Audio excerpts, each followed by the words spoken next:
Taong yun sa passport niya. Maganda pagka... Yusef. Yusef.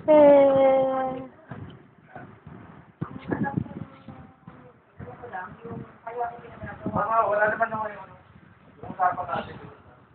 Ay, ang inaano ko lang, sana huwag sila. Pagka ito ang sira po, wala tayo. Hindi na sa company na yan.